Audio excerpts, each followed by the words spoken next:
Yo. Wrestling fans, are you ready? You better get those Magusta pops. It's time for all the Kayfabe. Oh, me gusta. Into the danger zone. Hey, yo. Well, let me tell you something, brother. It's time! Yeah! Let me talk to ya! Ladies and gentlemen, welcome to the world of Kayfabe Podcast! I am your host, the Venomous One, Nick Venom, along with my two good friends, the Professor Staggerly Crocker, in this case, the Captain Staggerly Crocker, because he's wearing a captain shirt. Shows no mercy. I fucking love it. That's awesome. And returning after his stint of diabetes, I give you your favorite podcaster's podcaster. I give you the man, Mr. Twitch himself. I give you the man who puts neckbeards to shame. I give you Dan, the Mother Evan Man.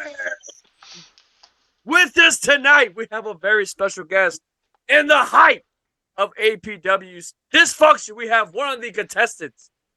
Wait, why am I saying contestants? Anyway, welcome to the Price is Right. Participants, shut up. One of the participants of the show, of the ladder match, we have none other than Mr. Pablo Cruz. Hey, let's get it right. The real number one contender. Yeah, the real number the one hybrid contender championship. because other ones, we got politic. The real. Mr. Pablo Cruz, how you doing tonight? Doing good, man. Doing good, bro. Just getting ready, Fucking right, man. You ready for this Saturday? I'm all good, bro. I'm ready. I stay ready, homie. You don't even know. And y'all like the current APW tag champs, right? Yeah, me and my boy Voodoo, man. The Bayou Cartel. Yeah, the Bayou Cartel, man. The current APW tag team champs. That was an insane tag match. I will say that when y'all fought, was it Alabama or Roll Tide? I mean, Roll Tide, man. We have to get rid of him. Yeah, you have to get rid of him. Just put Frankie Thomas to the damn ceiling again. It'll be all right. Let Archer put him through the ceiling again. He'll be fine. Anyway, so introduce yourself for the people at home who don't know who you really are. So, floor's all yours, my man. Well, for those of you that don't know me, which you already should know me because I am, one half of the APW Tag Team Champions, the Bayou Cartel. My name is Pablo freaking Cruz. I'm the man that's all about hugging the ladies and kissing the babies, snapping them necks and cashing them checks, baby, while we go all the way up. That's how we do it. Boom. How you doing? I'm doing pretty good, man. How's it going, man? It's been a long Monday, I tell you that. It's been a long, rough Monday. My wrist is feeling better. I had a wrist sprain. Y'all two better stop, but your dirty minds stop it as not the case. Anything, dude. I'm looking at Captain Insano over there.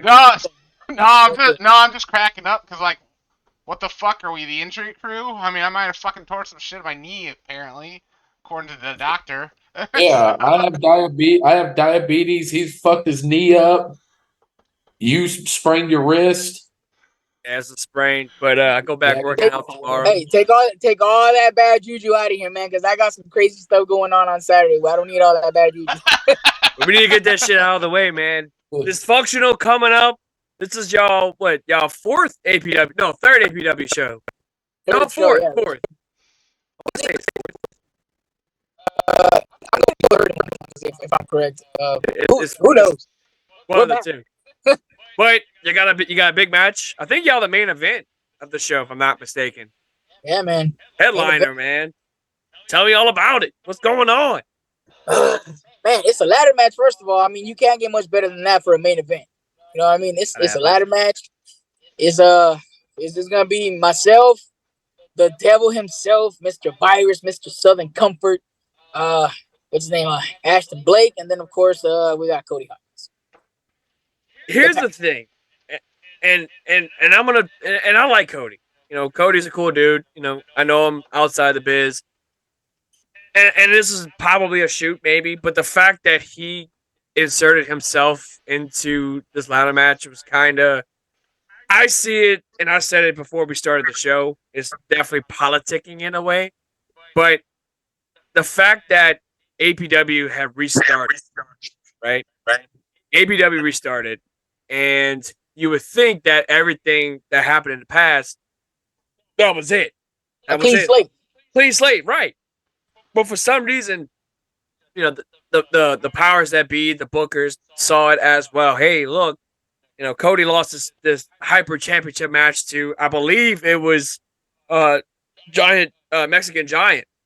Yeah, I want to say in what was supposed to be a ladder match, coincidentally. And sure enough, it was ended up becoming a strap match. I was there for the first house party because that's where it happened at. And the very first house party?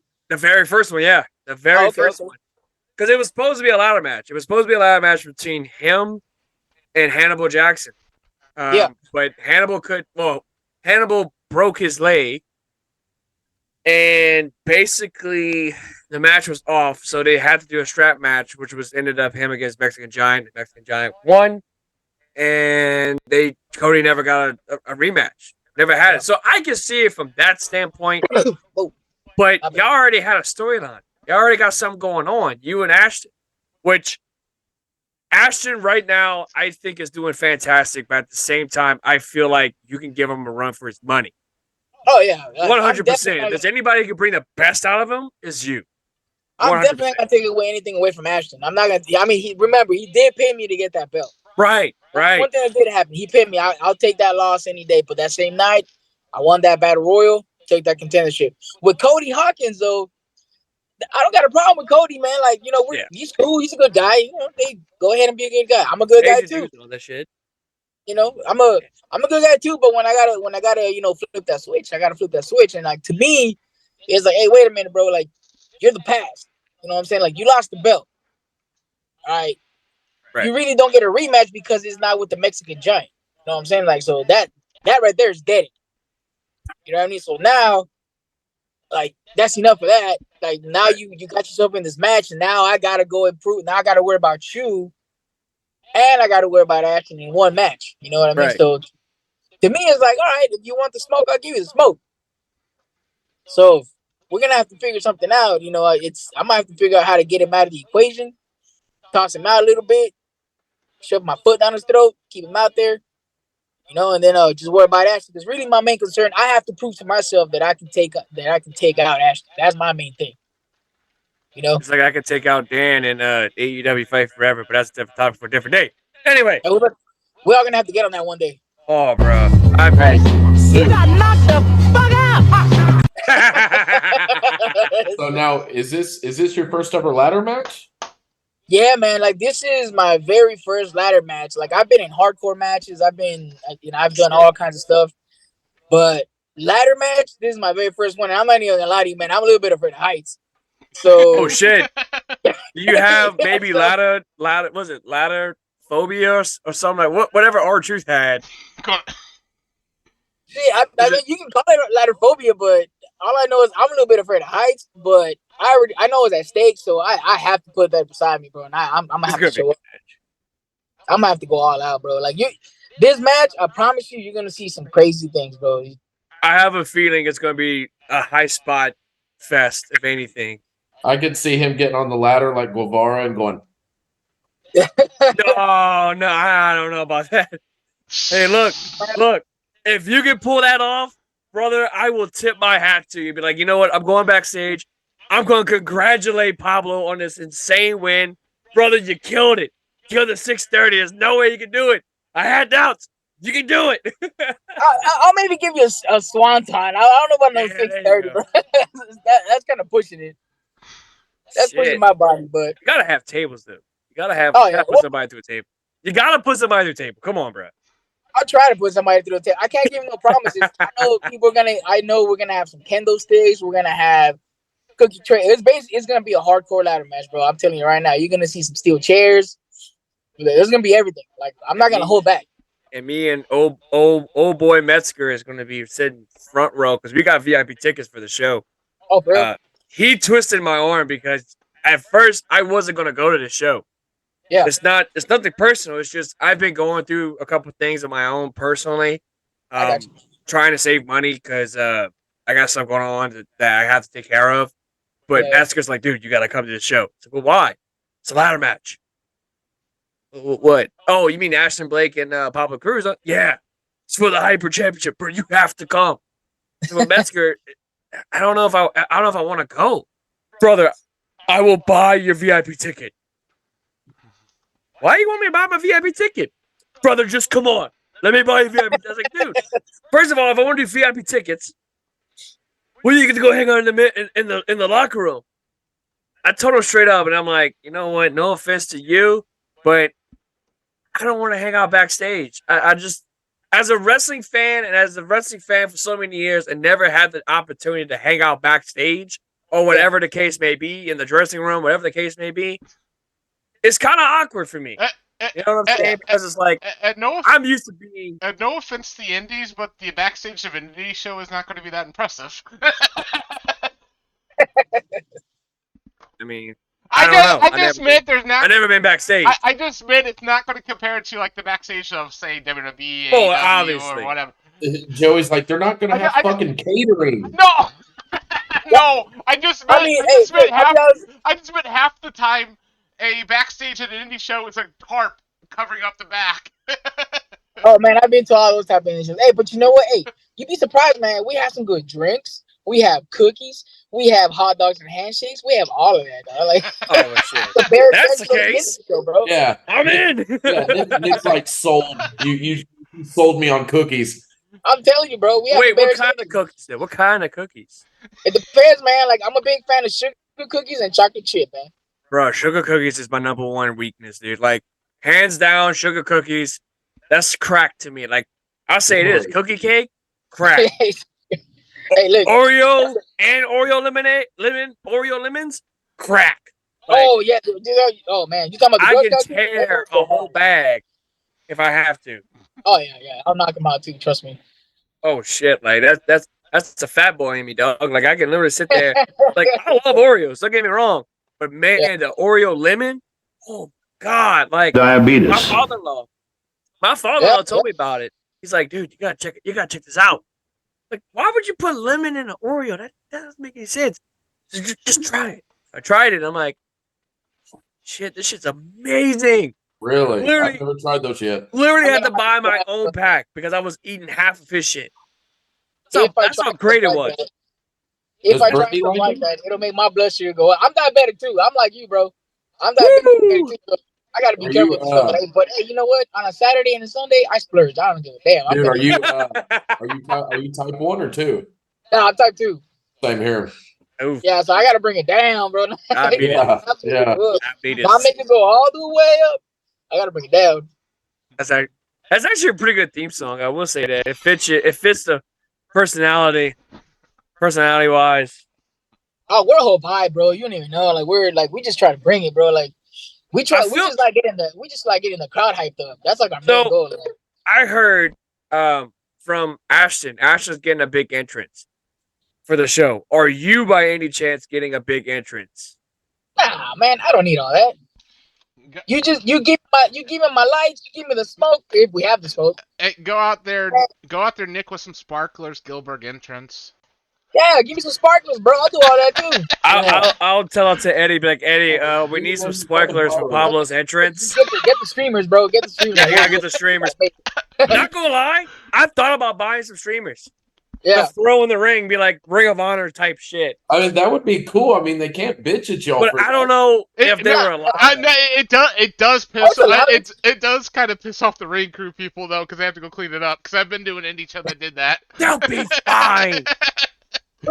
But you got to think about it. It's an indie show, so why not? You know what I mean? Like indie shows are not like. It's hilarious. It's hilarious. We threw out one was colors, and then for the bad guy, we threw out the toilet paper. It was hilarious. MJF said. Yeah. I was MJF one time. Before I got into the business, like before I actually started like training to wrestle stuff like that, I went to some shows at PWG out in Los Angeles. Oh wow. Yeah, and that was awesome, man. Like, it was back in the day when you had guys like Christopher Daniels and Kazuyashi and all those guys, and it was like when they hit the ring, bro, you just throw the streamers and all that stuff. Man, that was awesome. Dude, like, wow. PWG in Reseda Hall was absolutely amazing. Like that got me started with the indie. I call it the indie era because I would watch Ring of Honor every now and then just to see what's going on with the indie scene and the Yeah. indie crowd, just to see what's going on. And I would hear like Kevin Owens or at the time Kevin Steen, El Generico, Yeah. all that stuff. And then your Roderick Strongs and your Adam Coles and the Young Bucks. And it wasn't until 2015 I started watching Ring of Honor weekly.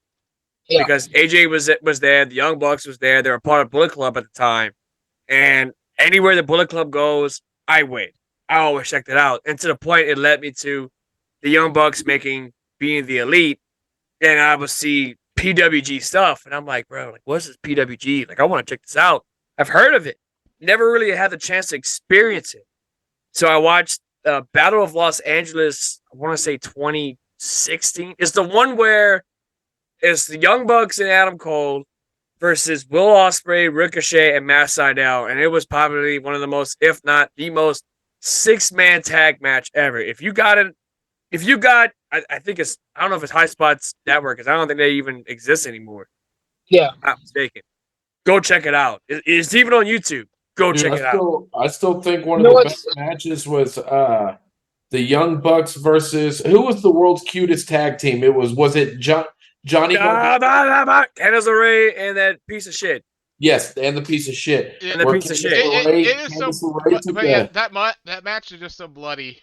It's violent. Yeah, it was. Candice LeRae took a super kick with thumbtacks on the boot. Yeah.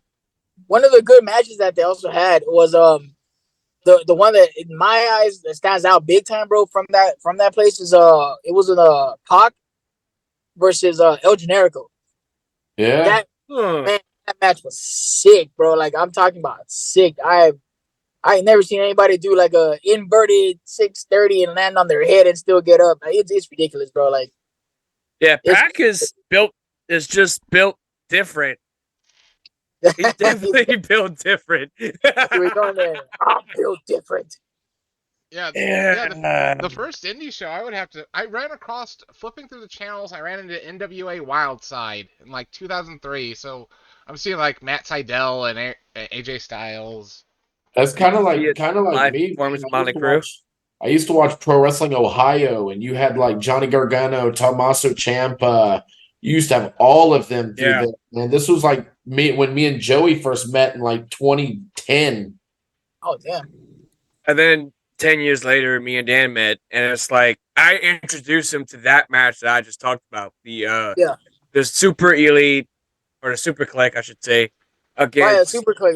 Yeah, that's what these guys. Which is, for those who don't know, Adam Cole and the Young Bucks against Will Ospreay, Ricochet, and Matt Sydal. Because when me and Dan met, we were big into Fire Pro Wrestling World on the PlayStation 4.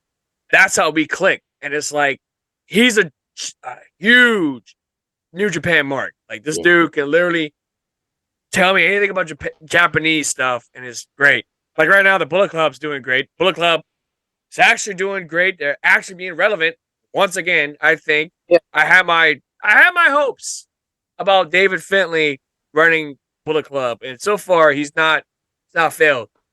He's got the look, man. He's got the look and the skill. Like I think he's good. He's giving me Prince Devitt vibes. I would definitely say that. He's 100% giving me Devitt vibes from back in the day. And I mean, you got guys like Dan Munley, whatever. Yeah, Jay White, another one. That's who I'm a fucking mark for now, dude. I really like that they're in AEW, but I want them to. I wanted to go Bullet Club for life for the intro, and not just Bullet Club. Yeah, full. Yeah, I'm a Bullet Club mark. I've always been a BC mark since 2015. No, 2014. I'm sorry. Yeah, I remember the 15s and the 16s. Like they were really hot, man. They were like that was like the thing to be into. You know what I mean? Like the whole Bullet thing. 2015 and buying shirts and shit. The 2018, dude. That was a time, bro. Like you go to Hot Topic, be like, "Hey, the new Bullet Club shirt's out." Yep. Cha-ching. Yeah. They made their money. I promise you that. Between them, the Young Bucks, and New Japan, and Pro Wrestling Tees for them, made their money at that place. I promise you that. Everywhere you went, there was Bullet Club shirts. It didn't even have to be an indie show. You could go to like an E show or an 8 or anywhere, and like you would see Bullet Club shirts everywhere. Bro, I wore my Bullet Club jackets to the movie theater back then, and the movie theater guy's like, yeah. Too sweet, brother. Too sweet. Dude, who's the Rosenberg, the guy in WWE that does like the pre-show and shit? Yeah, Pete Rosenberg. Skinny bald guy, or whatever.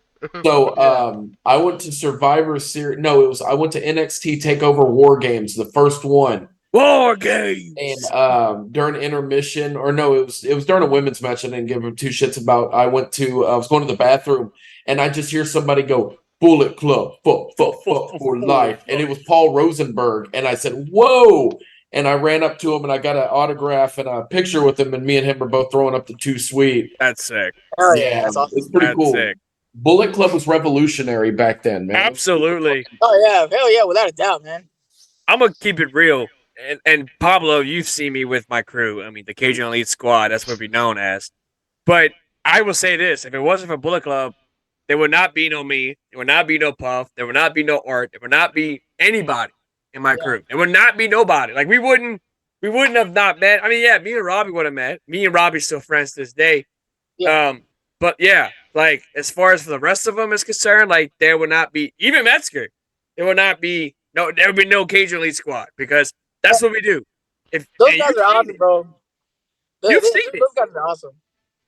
Oh, bro, Puff's attire this past Saturday is by far my favorite costume he did. So he pulled off the Cowboy Brock Lesnar, but instead of Cowboy Brock Lesnar, we called him Cowboy Puff or Cowboy Puffy because it looked fantastic. And he came down. He even had his hair braided like Brock Lesnar. Like, Jesus Christ, bro. He even had his little Paul Heyman coming around. It's like, hey, Paul, say something stupid. It's like, oh my God, you're fucking smart. Yeah, them dudes, bro. Those dudes, man, they're a vibe, bro. They get hyped up. Oh yeah, man. That's pretty cool. That's my boy right there, man. Like, they're part of the reasons why, you know, I go to the shows because my energy mixed in with their energy is superb. And I mean, I've been told this for about APW. It's like, your section is the loudest section of the damn bunch. It's like, well, shit, we're trying to have fun. You know what I mean? Yeah, that's what it's all about. Exactly. Yeah, I keep telling Nick, I said, man, I got to come out to Louisiana and check out the Louisiana scene because I live in Houston. That god awful. Joey lives in O'Fallon, Missouri. Wait, so you in Houston? Do you go to any shows in the Houston area? So I want to start going to Texas All-Star Wrestling. That's where I train. Dude, it's literally, bro, I should say I have no excuse because my job is 2 exits away down the freeway where they wrestle at the VFW hall right there. The VFW on Cypress, yeah. Dude, yeah, right there on 290. Hey, if you go to their next show, which is, matter of fact, it's on Saturday, tell Scobie I'm going to come back for him, bro. So, you know who I want to see there wrestle in person? Do you know who Mr. 5K Nate Bradley is? Yeah, Nate Bradley. Yeah, he's their world champ right now. Yeah, he's ridiculous, bro. I got into him when he was their cruiserweight champ, and I reached out to him to be on our show, and I don't know if he has Instagram or Facebook Messenger, but I never got a response, which is okay. But yeah, I like him. I like him a lot. You know what? Going off subject, like a good dude, you got to keep an eye out for, bro. We train whenever I'm in Houston and we go to the train school and everything. ENX is hot right now, bro. He is up and coming, bro. He has like a schoolboy gimmick, like a school nerd boy gimmick. You gotta go watch him, man. He's been in the game for about 2.5 years, but he picked it up like this, and that dude will give you some good fire matches. And I'm talking about, like, he's legit. Yeah. ENX, you gotta keep your eyes out for him, man. Shout out to my boy Ian. So it's ENX? ENX, yeah. Okay, sick. I'm gonna have to go check him out. Yeah, he's really good, man. He's actually the cruiserweight champion right now. He's the one that actually took it from Nate Bradley. Oh, really? Okay. Yeah, I seen the picture. Yeah. We were at the he took it from him at the Humble Rumble at Humble Rumble 30, which was not too long ago. That's where he won that. I actually want to go check out the Houston wrestling scene, but I will say this: the Louisiana local wrestling scene is superb. I mean, you got so many good promotions. I mean, you got PW 225, who is ran by Wild Thing, which I mean they're doing a great job right now. They're about to have a show at the end of the month, which is I believe it's Wild Thing versus Mike White, which in a steel cage match is going to be insane. And then you also got GSW, which they just had their annual Cajun Heat, which was actually really good. I didn't think it was going to be any good because last year they had a steel cage match, not once but twice. Yeah. The steel cage match, the first one was going to be Mustang Mike versus Gil Gacy, or Mad Dog Gil Gacy, I should say. Oh yeah, Mad Dog. Which he couldn't make it to this year. I have no idea why. But the other one was supposed to be a TLC match, but however, it ended up becoming a TLC steel cage match, which was absolutely insane. And Mike White jumped off a 12-foot high cage. To be honest, I didn't think he was going to make it. I'm going to keep it real. I didn't think he was going to make it because the way he climbed on it, but he almost fell. And I mean, I'm sitting like right there, and I have face paint on, right? Because I'm doing the Penta El Batman gimmick, and I'm looking at him, and I was like, please don't get face paint on my eyes. I want to see what's going on. And I mean, it teetered up a little bit, but he jumped down, and it was insane. Like that night held over 1,200 people. Oh wow! In the auditorium. That at GSW, right? Out there, Golf State, Morgan City. Yeah. Yeah. Which is actually going to be the spot for Davies RetroCon. So tickets now. Anyway, cheap little plug for my boy Davey. Shout out to Davey as well, by the way. Thank you so much for the 1 year of the Louisiana Gaming Collecting Guild, or Louisiana. Anyway, not really relevant, but anyway, back to what I was saying. This past Saturday, however, only drew 850 seats, which again, it's only 400 seats. Not bad, but it's still. And this is my personal opinion. I didn't think it'll ever reach to the height it was of last year. Now this year we had Jimmy Hart, which, I mean, is absolutely one of my, if not my all-time favorite wrestling manager. I mean, it's just he's so iconic. He managed Hulk Hogan, Hart Foundation, the Rockers, First Family. I mean, the list goes on and on and on. You know what I mean? So it's like he's done it almost all in the business, and he made music for it as well. And didn't he also manage? I can't grasp the name of their tag team. Greg the Hammer Valentine and Honky Tonk Man. Yeah, he also did Honky Tonk Man. Rhythm and Blues. About that. Yeah, Rhythm and Blues. Man. Yeah, that was like early, like late 80s, actually. Yeah. And I was able to snatch an autograph in honor of Mr. Hart. How much did he charge you for autograph? $40. Actually, no. So it was actually 35, but I gave him 40. Yeah. Which it's between meeting Sting of last year and then meeting Jimmy Hart the following year, like. So I'm tempted. Only if I had the money. Only if I had the money.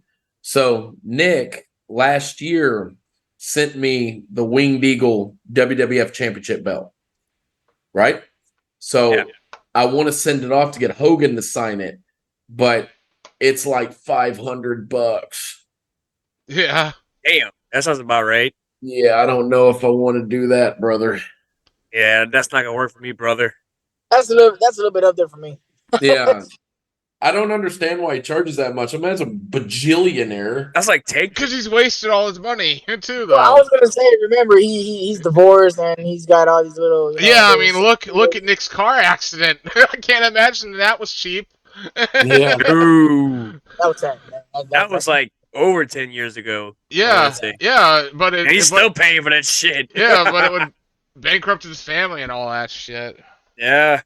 That's why he had to stay in wrestling for so long until his body broke down, basically. Now, Pablo, let me ask you a question. Since you're the guest of the show, we're just over here spitballing and having a good old time. Good. What is the craziest match? Because you're doing a lot of matches this Saturday. However, what is your craziest match you have ever done in your wrestling career? Let's go. I have to say a street fight match, man. Like I had a street fight match at Humble Rumble in THW 3 years ago against Scobie. Who's like, me and Scobie go over, like we go way back. Like he's actually my trainer, but for some reason he started getting on my nerves, and I had to start slapping him around too.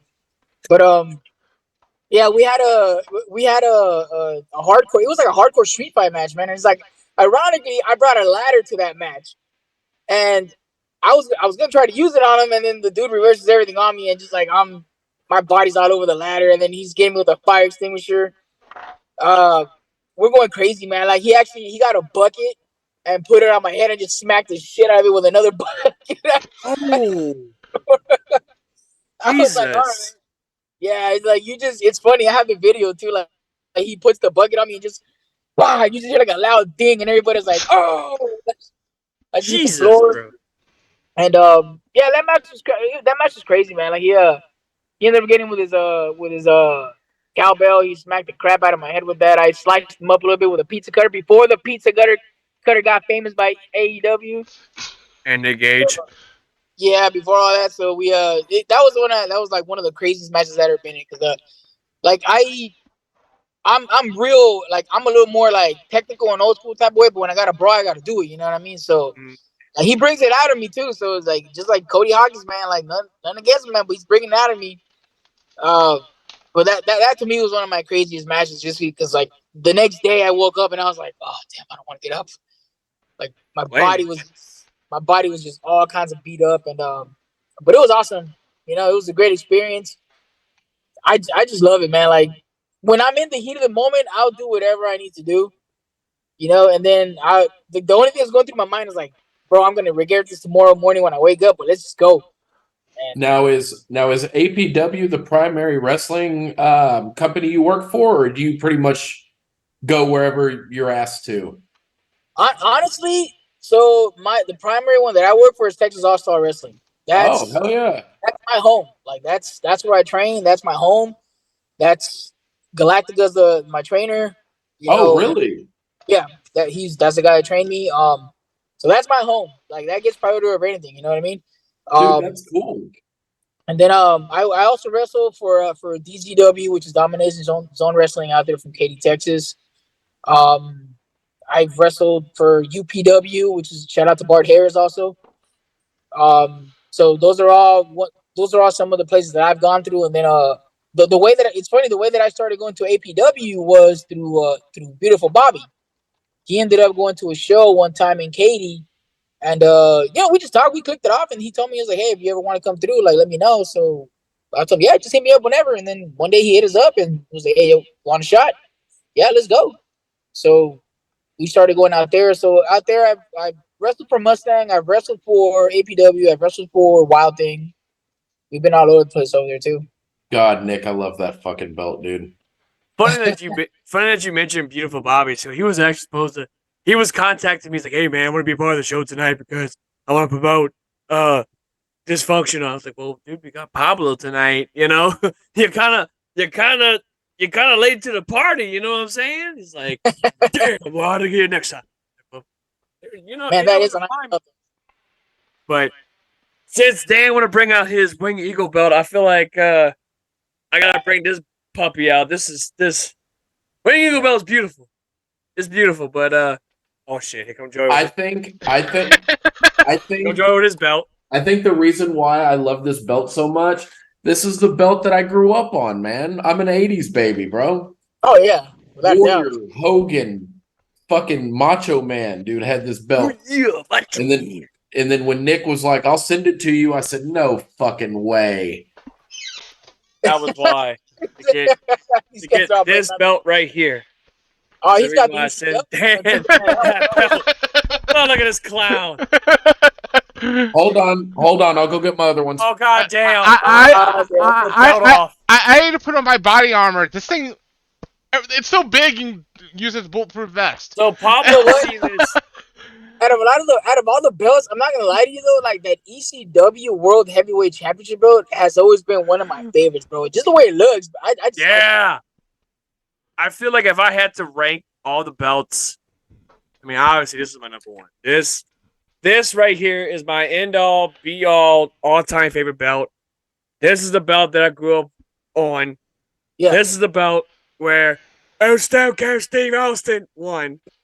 Even though he won the belt that Dan had, but the next night on Raw, he had this belt.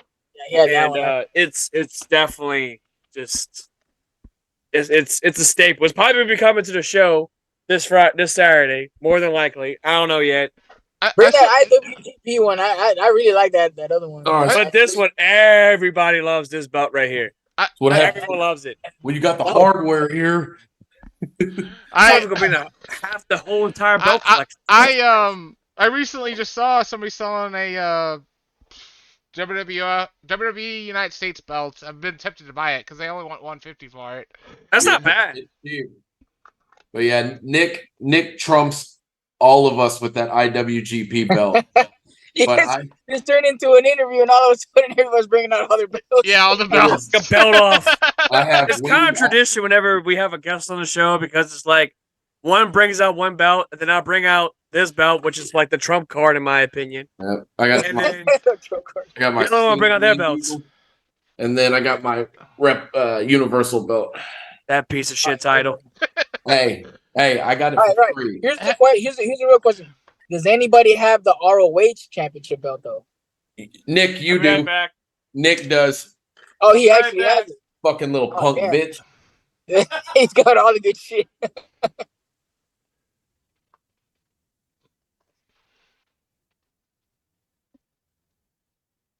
That is wild, man.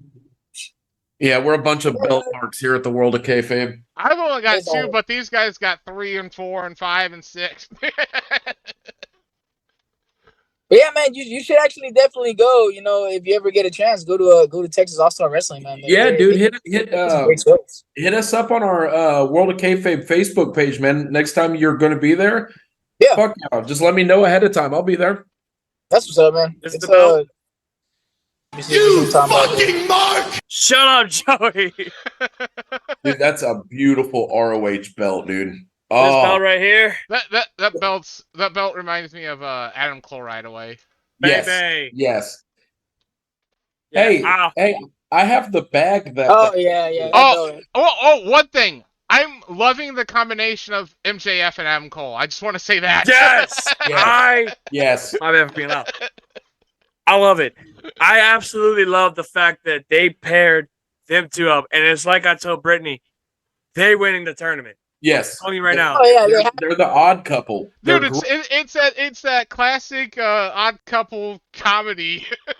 It's the Booker T and Goldust. Bro, the dude, Kane and Daniel Bryan. I love it. Reminds me of the Stone Cold and Kurt Angle.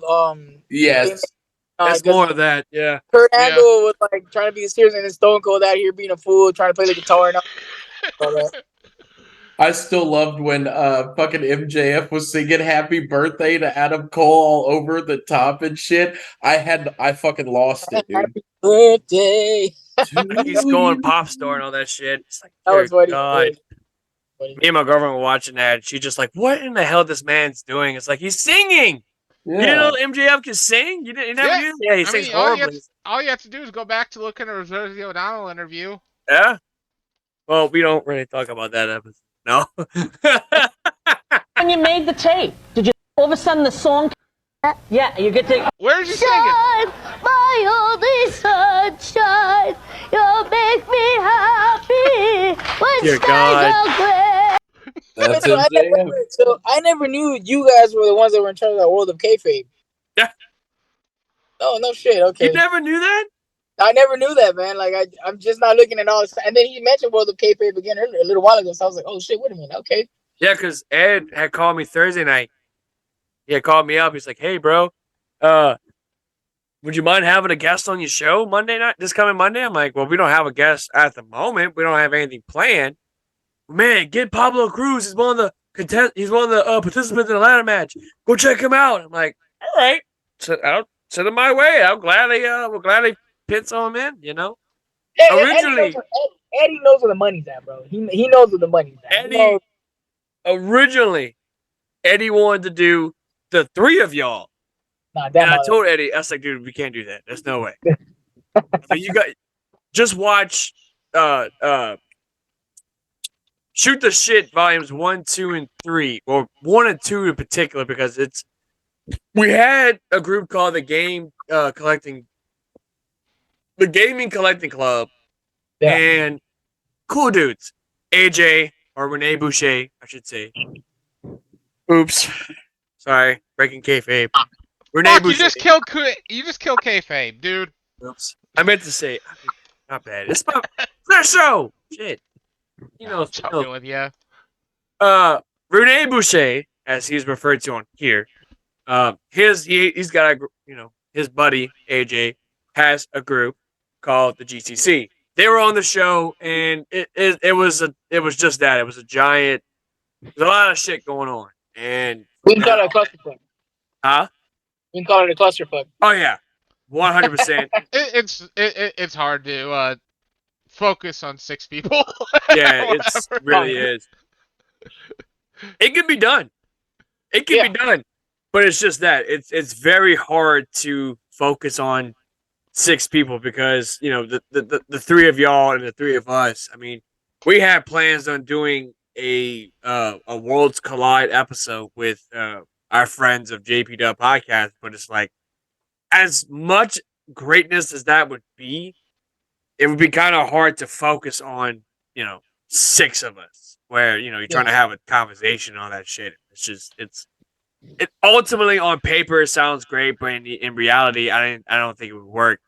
But that's just how I feel. But anyway, going back to you, I was definitely at some point I was gonna actually be part of the show. I just didn't know when. That was the only matter of time was when, because we got so many guests coming on the show, and we got one in particular that's supposed to be coming on the show, but a certain somebody in this chat needs to update us on that certain individual. Is it what you're talking about? What? Are you talking about me? No, Dan. No, I'm talking about the 5th other member of the damn podcast. You numbskull. Anyway, but no, he's talking about Robbie then. No, yeah.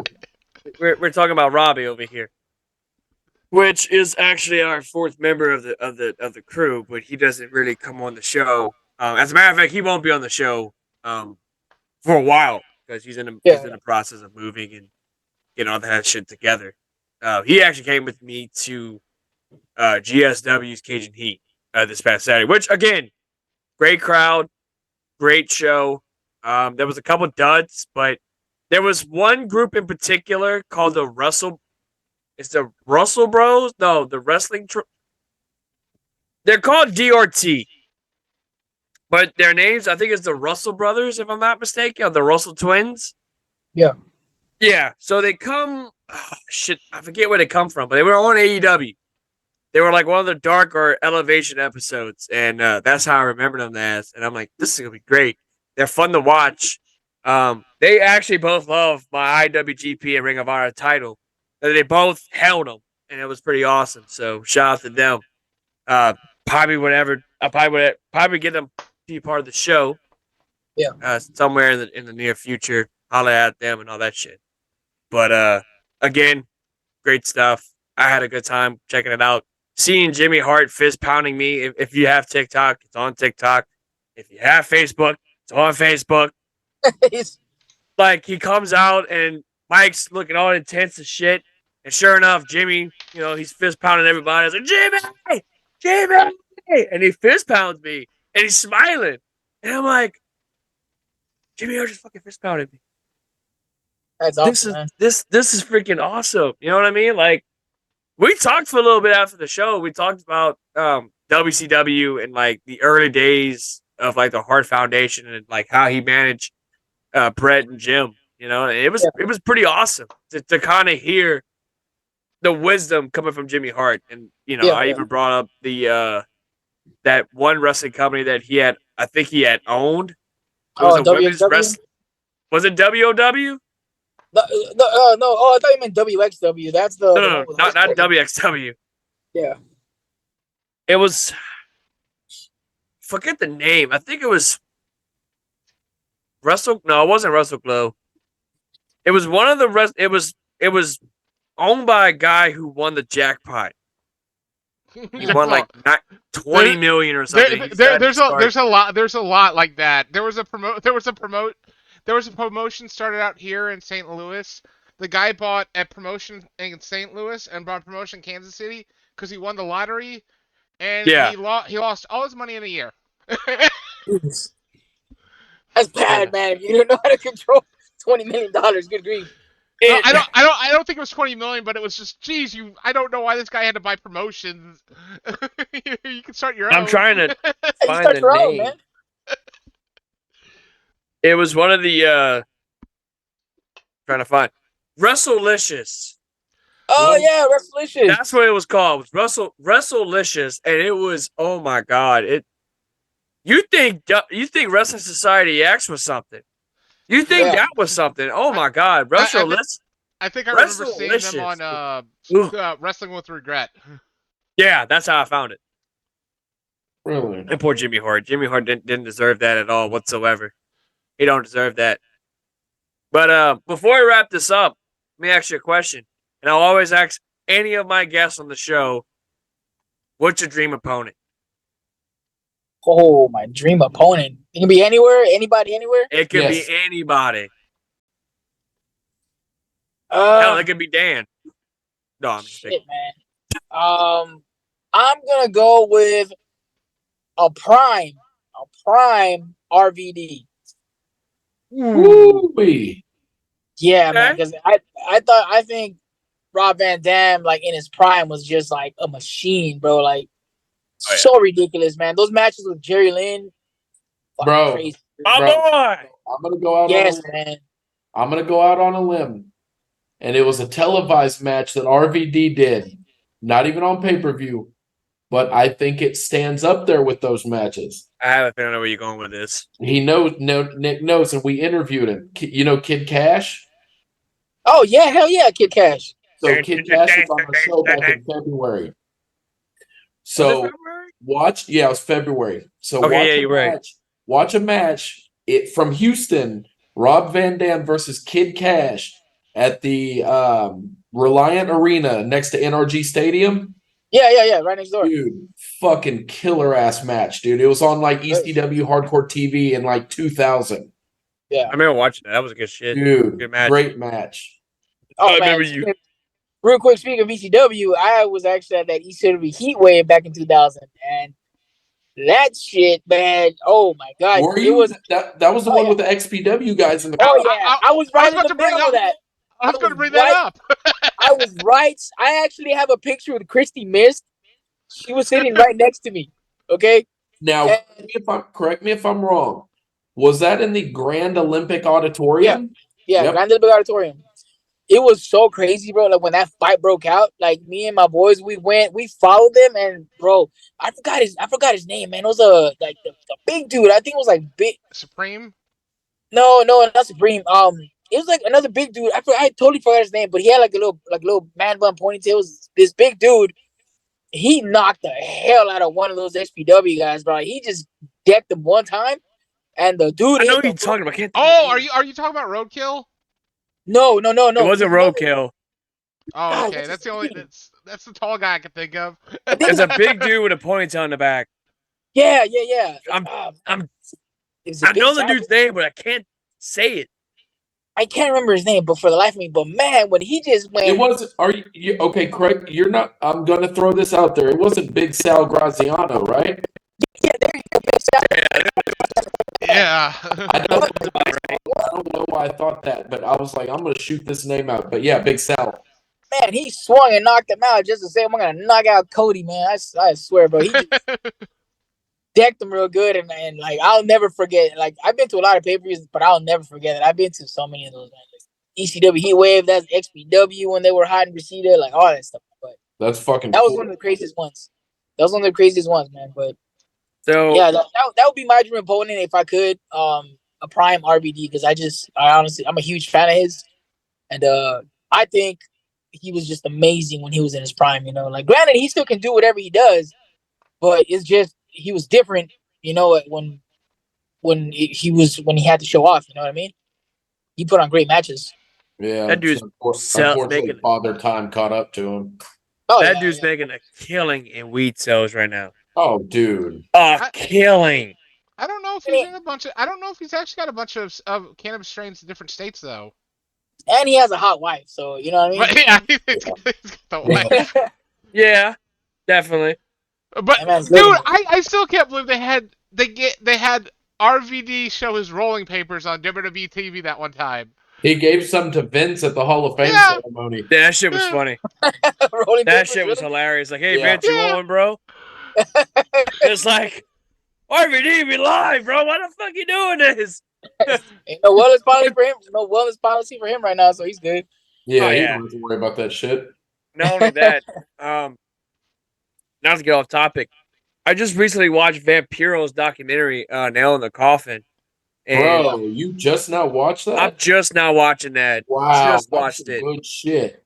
Talk about, man, like I didn't know that he had mental issues. I didn't know, like, oh yeah, he's got dementia or something like that, right? I never knew the man was a bodyguard for what Millie Vanilli. Yeah, I never knew that. Never knew it, and he looked ridiculous. He looked like a totally different person back in the day. Speaking of that, what was the shit with that? Was Jeff Jarrett drunk or something? Oh yeah, that AAA show. That was in 2017. Yeah, because when he was throwing out the tortillas. Yeah, Jeff Jarrett was trying to start some shit. Oh, that the throwing the tortillas. That's like an old school thing. Yeah. That's an old school thing that they would do at Killer Cross.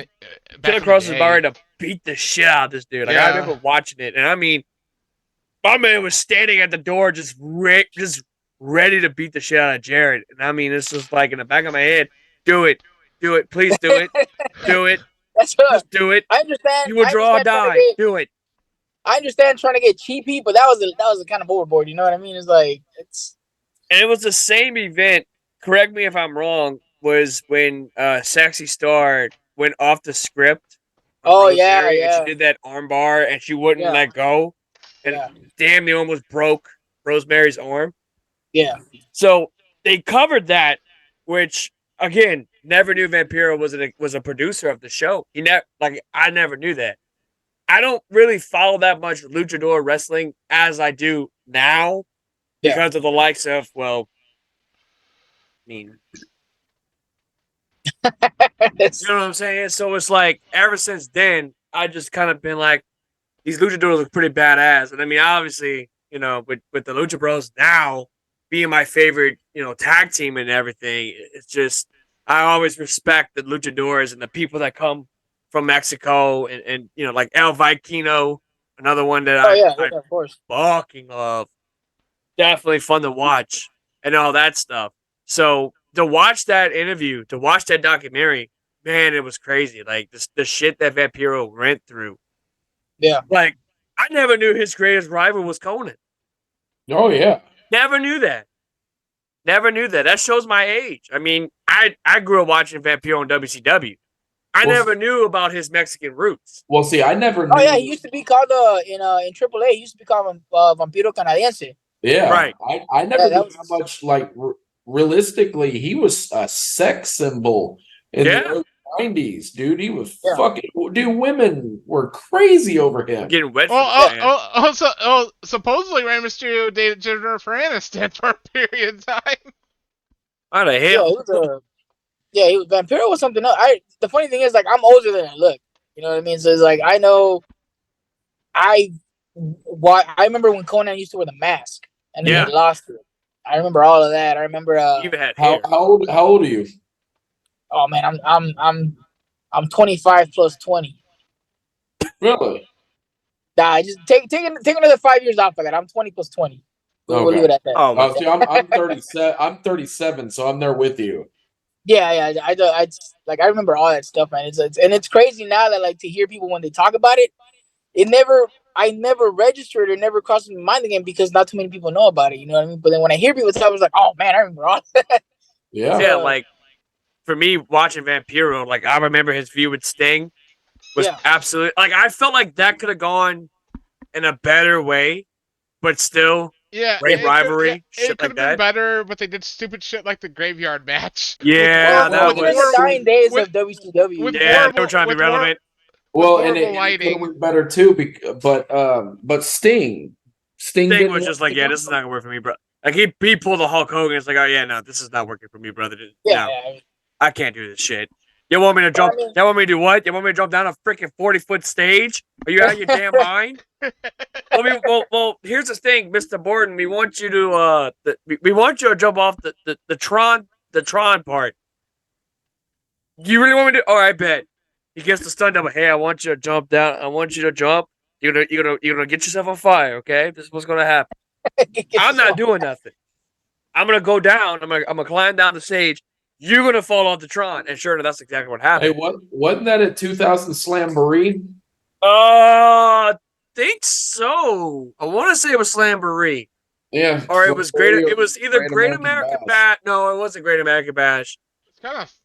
It was really bad. They had some really bad pay-per-views towards the end of the run. Oh God, did they? Yeah. Creed was really bad. Sin was. Oh my God. Sin was one with Sid Vicious when his foot was like that. You know what I mean? It's kind of bad that WCW thought it was a good idea to throw somebody off something after the whole Owen Hart idea. It's like, what? Yeah. Twice. That was but twice. And the three cages, that was in the Kemper Arena where Owen fell. Yeah, Canyon got fucked up on that one. I remember that match in particular. That's when they introduced the three cage. But that's literally at the arena that Owen Hart died at. Like, yeah, what the hell were they Kansas thinking? City. Which, by the way, Pablo, I don't know if you watch AEW, but do you watch AEW? Yeah, I watch it. I do watch it. But, I'm still a fan, bro. Like, I'm a fan regardless. Like, you know, I know some guys are like, "Oh, I'm in the business." You know, like, nah, like I'm a fan, bro. I started off as a fan. I started off at like 4 years old. I still love it. Dan's pro AEW at this point. Dan loves AEW. I love AEW. Like, yeah, bro. Cody Bushi's gonna show up Wednesday. You think so? Oh yeah, Cody Bushi. Fucking know so. I'm gonna call it. This is a shot in the dark. If Eddie Kingston don't join the big cock club, he's not. He's not. He's in Japan for the G1. Okay, well then never mind. If he doesn't, I have a better idea. He's gonna do it by satellite. This might be a satellite. Via satellite is Eddie Kingston in a damn TV. CM Punk. He's already expressed interest in that. Yeah. I will fucking highly doubt that. Yeah, I highly doubt that would happen. I mean, if it would do that, that's fucking awesome though. Don't put the I made a prediction. I made a prediction, and it was like a few episodes ago. And this is when Punk came back. Now that Punk's back, now that they're both in different shows, all is coming up, right? All is coming up in Wembley Stadium, right? Yeah. They don't have a headliner yet. And I know that Kenny Omega's kind of invested in the Will Ospreay thing, which, by the way, the second match, if you thought the first match was insane, the second match was just as great as the first one.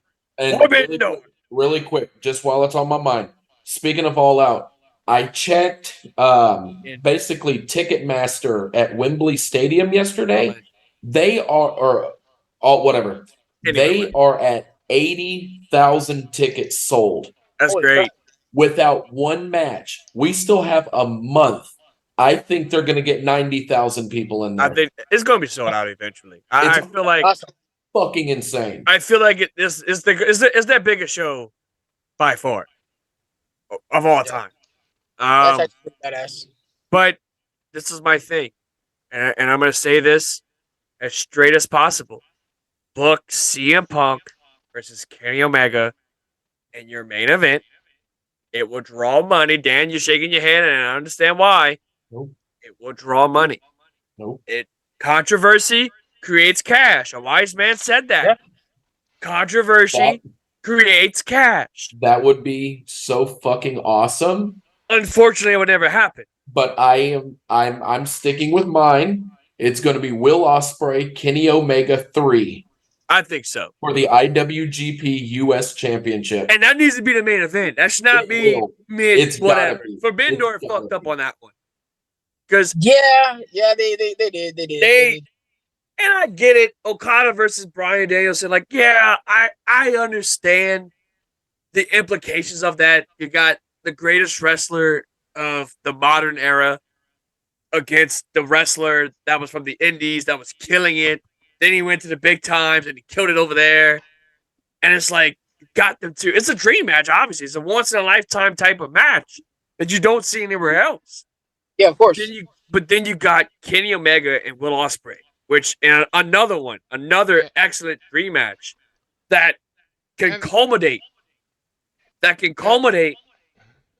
into an epic saga that could be the likes of your Ric Flairs versus Steamboats, your Ric Flairs versus Dusty, your Kenny Omegas versus Okada. Like, it's in that area. And that's just my personal opinion. So I think if they don't do CM Punk versus Kenny Omega and All In, you have to do it right. Do Will Ospreay versus Kenny Omega, IWGP United States title. It's got to happen. It has to. Yeah. So I will tell you really quick. I know we're about to start wrapping it up here soon. If you want a really good Bryan Danielson match, and I hold this above everything he has ever done, Bryan Danielson versus Morishima, Ring of Honor World Heavyweight Championship match from like the very early days of Ring of Honor, like 2004. Oh yeah, that's way. He breaks Daniel Bryan's eye socket in the match. And then like the last 3/4 of the match, he's like wrestling with like his hand over his eye because he can't fucking see out of it. Such a great match. Yeah. Another one, CM Punk versus Samoa Joe in 2004. No, 2003 or 4. I want to say they had a really good run, and then they had their match in this past Saturday, which didn't live up to the hype, in my opinion. That's just me. I'm old school. You know what I mean? When it comes to like Ring of Honor and stuff like that, I like the old stuff. Well, if you're hoping people can relive a match they did over 20 years ago, then you know they're not. It's probably not gonna happen, but yeah. But the fact they're still able to hold on, is great. And by the way, Samoa Joe as Sweet Tooth, perfect, perfect. Yes, I'm almost tempted. I actually have a friend that did the production of Twisted Metal. I know him personally now. I never knew that. He did a production of it. Now, apparently, from what I'm hearing, and this is a first, it's going to be 3 seasons of the show. Yeah. Oh, wow. They're putting 3 seasons of Twisted Metal. I'm not going to spoil it too much. I'm just saying this. They signed a 3-year, like a 3-season deal with Peacock, if I'm not mistaken, and you know it's going to be 10 episodes, and I think it's going to be released on like all the episodes going to be dropped on the 27th, or they're going to be like how they were doing it on Max, Disney, and like I think. Oh yeah, they probably do like one episode a week. Once a week. Yeah, and I can't remember. I think Peacock does. Peacock is weird. They do episodes where they drop all at one time and then do space them out. Yeah, it's depending on what it is. It's different, so we don't know yet. This is a big deal, though. So they're probably gonna want you to wait in suspense every week and drop one episode every right. week. So. Yeah. Whereas Carol Baskin or the Tiger King, whatever the fuck it was, that was all episodes. That's a Tiger King. Whatever the fuck it was, that was on Peacock. The Tiger Queef. Yeah, that. It's going to be amazing. I'm almost tempted to have him on the show. That way we could talk about Twisted Metal because coincidentally, I did not know this. Twisted Metal was shot in New Orleans. Oh, nice. Really? Did not know that. And I think it's the abandoned Six Flags was one of the spots where they shot. The abandoned mall in Slidell was another place where they shot. Oh, that's cool. Again, I'm not going to give any details. I'm so happy that one of my all-time favorite gaming franchises was shot in my home state, which is amazing. It's great stuff. But Samoa Joe playing a Sweet Tooth, it's fucking just, it looks so good. Like it looks so awesome. He looks fantastic. You know what I mean? But I don't like the fact he doesn't have the flame. Or like that. He needs to have the flame. You gotta have the little sword thing too. You gotta have that. Details, man. Details. So apparently, July 27th, they will release all 10 episodes that date. Oh, okay. Oh, well, then there you go. Hey, that's only that's like 2 weeks after I beat the crap out of Ashton Blake and Cody Hawkins. Coming to the Facebook, we get to have Pablo pose the Shawn Michaels style with the hybrid championship. Hey Nick, man, dude. Don't tap me, because if I win that or when I win it, I will do that. I hope you do. So hey, I hope you do. Check this shit out. Since Twisted Metal's coming out, bro, I just put a projector in my bedroom with a 100-inch screen. My whole fucking wall in front of my TV is just a huge screen. That's awesome. Yeah, I'm gonna be watching fucking Twisted Metal laying in my bed, 100 inches. Fucking amazing. I'm not gonna lie, I'm almost tempted to get me one as well, but that'll be a different time, different place, different time. I would like to put one because I'm in a process right now of remodeling my house. As you can see, this is gonna be in this Bigusta Club. Oh shit! Hey, I actually got to show this guy something. Hold on. Oh Jesus! This is the part of the show where we show everything to our guests. Anything and anything to our guests. I figured you guys showed me everything when y'all brought all those belts, man. I was like, holy crap. Look, hey, man, you got to bring that on Saturday. Oh, me gusta. Did you see this right here? This is the baby right here. No, we actually have this game called World of Kayfabe SmackDown. Here Comes the Pain. There's your boy Nick front and center, right? There you go. And then on the back, there's Joey as Rey Mysterio. I'm Sergeant Slaughter, and there's Nick with the Undertaker. It's funny though. You look so your face over Sergeant Slaughter, Dan, looks convincing. And then, absolutely priceless. For PS4, we have World of Kayfabe Me Gusta Forever. And then we got reviews of it on the back. It says the best game since ET on Atari. It's actually out, unlike AEW Fight Forever. Except now, our cover's outdated now. Yeah, Damn it! It's outdated. But yeah, it's poorly, legit, man. It's legit. That's actually pretty good. Yeah, it's rated M for Me Gusta. So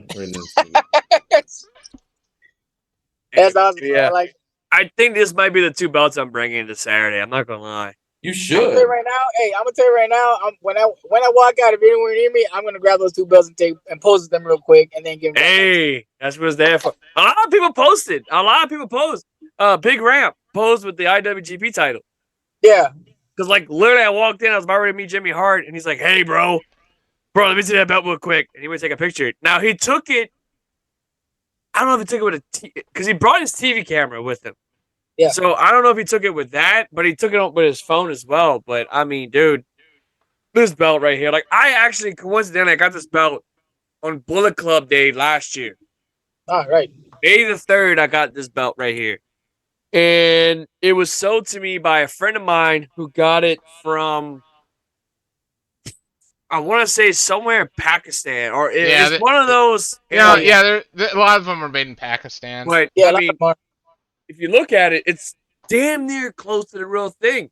I mean, it's even got Okada's name right here.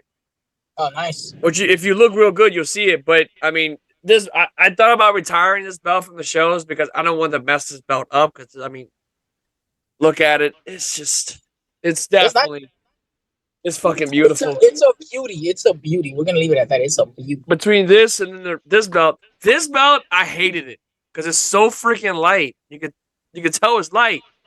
Compared to this one's heavy as hell. This one's super light. But I decided to bring it this past Saturday. I'm like, you know what? I'm gonna bring it. Why the hell not? So you might get Indy God. You might get, I don't know, belt collector. Who knows? I mean, I'm the belt collector out of the group. He's gonna come out there with the Divas title. the Nikki Bella title or whatever. There's a picture of me somewhere out there with a Divas title holding it. You can look, but you can't touch. Yeah, when I find it, I'm gonna repost it again. You'll see. Jesus Christ! Hey, look, we found a guy with the Divas title. But anyway, no, but yeah, like I have about 10 belts. Wow. So I have these two, my WCW United States title, my WCW title. I was signed by Lex Luger. Yeah. My WWE Big Eagle belt, which is the blue belt that I have. The other Blue Eagle belt with the scratch logo. My Impact World title, which, you know what, I might just bring that. My Impact title instead of a Ring of Honor belt. The Impact title is a nice one, too. The blue one. Yeah. The red one, on the other hand, yeah, that bad boy's nice. I don't like the red look. I just don't. For some reason, I don't.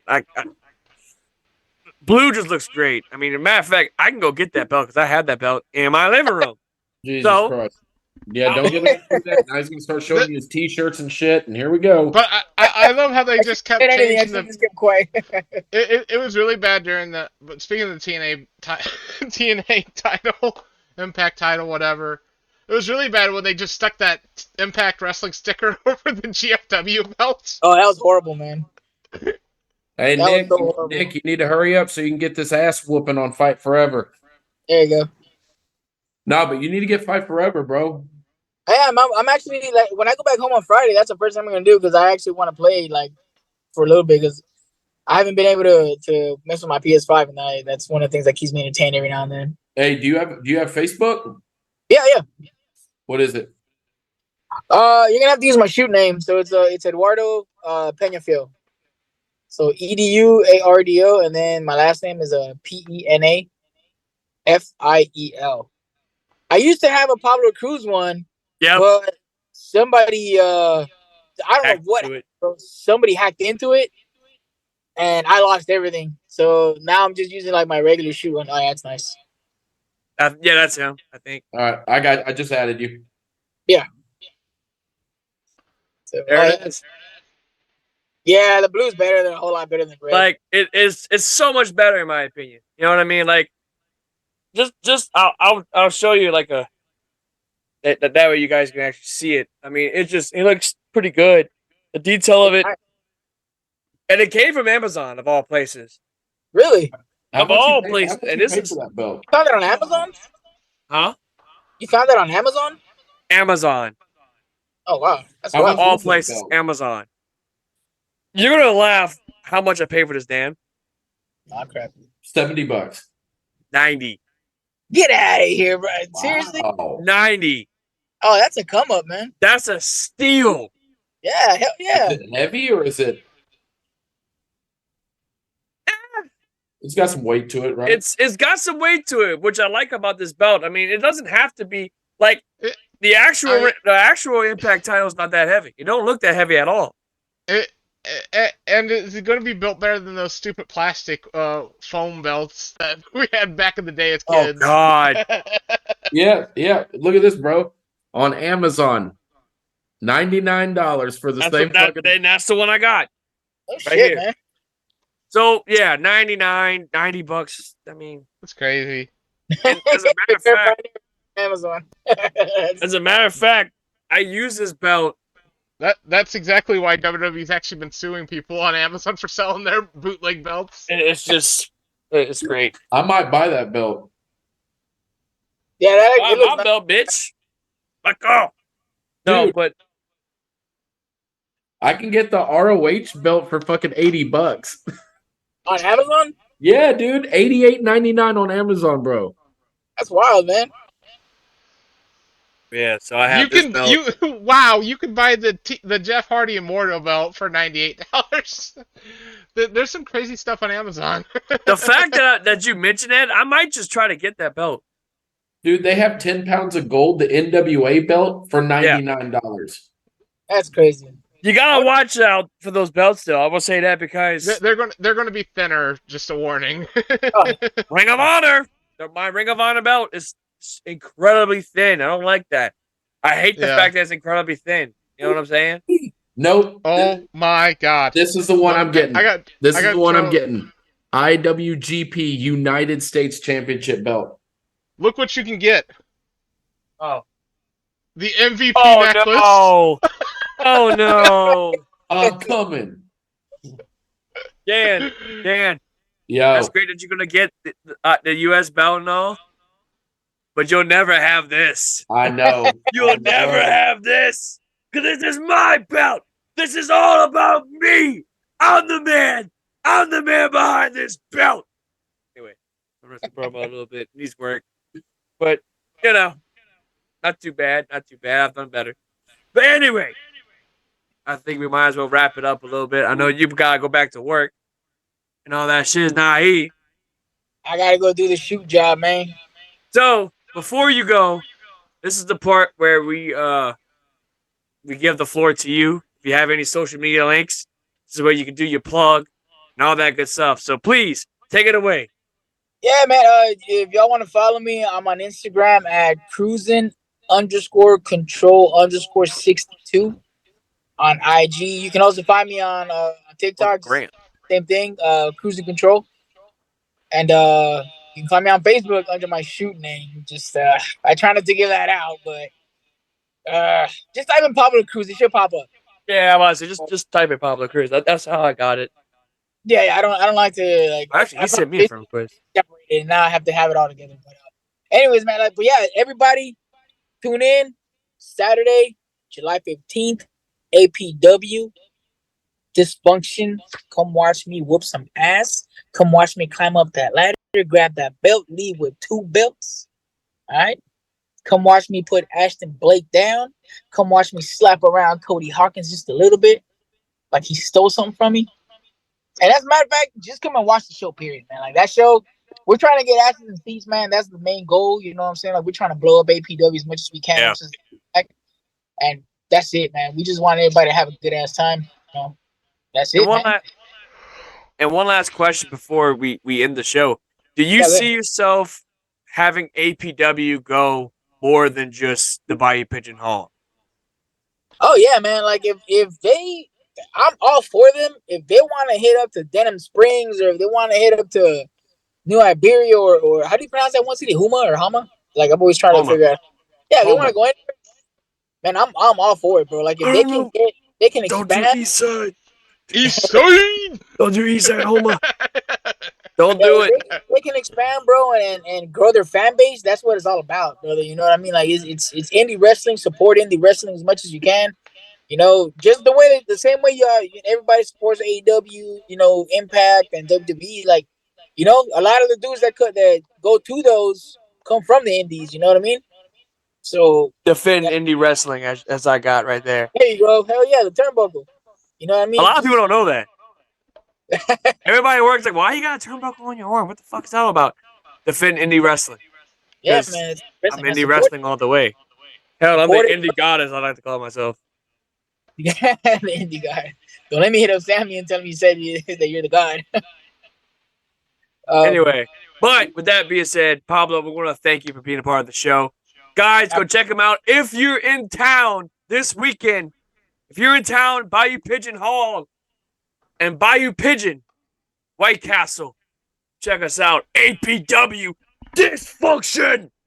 You get to see me, buddy, good old boy Metzger, along with my 2 other good friends, King Puff and the rest of his gang. I mean, I don't know who's going to be there. I'm sure it's him. I know it's him for sure. But you get to see me with these beautiful belts, especially Big Gold right here. Yeah, bring both of those, man. I'm gonna take them from you for like this is freaking nice right here. This is underrated in my opinion, my belt collection. But I can talk all night about my belt collection. Anyway, with that being said, please, if you haven't already, head on over to youtube.com/WhatAKayfabe podcast and hit that subscribe button. Also, tap in that notification bell. That way you don't miss any of our content whenever we upload a video. Follow us on Facebook. Follow us on Instagram. Follow us on TikTok. Follow us on anywhere you could possibly imagine. Follow us on Tout. Follow us on Thread. No. all that other bullshit. But no, seriously, follow us on Facebook. We getting there. We're almost up to 200 subscribers, which is insane. We started out last year with like 30, and we hit up to almost 200 right now, which is insane. And we're almost to our 100th episode, guys. So please, if you haven't already, subscribe to our channel. Hit that bell. You don't want to miss out. We got some great killer content for you guys coming. We even got some old videos as well. Our episode with Beautiful Bobby. Our episode with Madman Pondo. Our episode with now Pablo. Our episode with Kid Cash. Go check it out. You don't want to miss out. What are you doing? What are you waiting on? And for that, I say goodbye.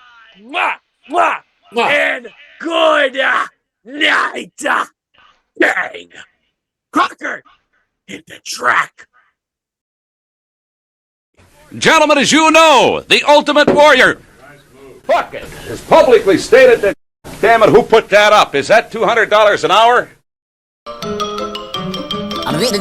That's all. Oh, me gusta.